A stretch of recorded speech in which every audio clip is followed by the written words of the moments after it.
বাদলি মাথা তাও যে বাঁকা সিথা মেদিনীপুরে রায়না চিরন বাঁকুড়ার ওই ফিতা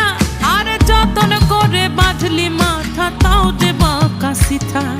পেছ পাড়িয়া রাজগো